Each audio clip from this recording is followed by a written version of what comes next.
இப்போ அண்ணாமலை யூனிவர்சிட்டியில் ஒரு முக்கியமான அப்டேட் பார்க்க போகிறோம். அட்மிஷன் போட்டு ஜாயின் பண்ணுவோம். Confirmation of admission. அதில் வந்து உங்களுடைய அப்ளிகேஷன் நம்பர், உங்களுடைய டேட் ஆஃப் பர்த் போட்டிங்கன்னா, அந்த வெப்சைட்டில் முன்னாடியே இருக்கும். அந்த லிங்கை நீங்கள் செலக்ட் பண்ணி அதுக்குள்ளே போயிடணும். அப்ளிகேஷன் நம்பர், உங்கள் டேட் ஆஃப் பர்த், உங்களுக்கு அட்மிஷன் போடும்போது என்ன கொடுத்தீங்களோ அந்த அப்ளிகேஷன் நம்பர் கொடுத்தீங்கன்னா, உங்களுடைய கன்ஃபர்மேஷன் ஆஃப் அட்மிஷன் வரும்.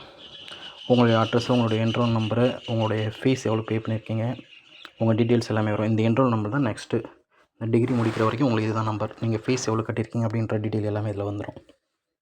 அதுக்கடுத்து உங்களுக்கு அசைன்மெண்ட் அப்டேட் பண்ணியிருப்பாங்க, அது பார்த்துக்கலாம். மறுபடியும் அதேமாதிரி வெப்சைட்டில் போய்ட்டு AUDD.in அந்த அண்ணாமலை யூனிவர்சிட்டி வெப்சைட்டில் போயிட்டிங்கன்னா உங்களுக்கு அசைன்மெண்ட் டீட்டெயில்ஸ் ஃபுல்லாக கொடுத்துருப்பாங்க. ஃபஸ்ட்டு செமஸ்டர், செகண்ட் செமஸ்டர் எல்லாமே கொடுத்துருப்பாங்க. நீங்கள் அதில் போய் எல்லாமே செக் பண்ணிக்கலாம். இப்போ ஃபஸ்ட்டு செமஸ்டர் அப்படின்னா, இப்போ நியூ ஜாயினிங் ஸ்டூடெண்ட்ஸ் ஜனவரி ஃபுல்லாகவே உங்களுக்கு டீட்டெயிலாக எக்ஸ்பிளைன் பண்ணியிருப்பாங்க.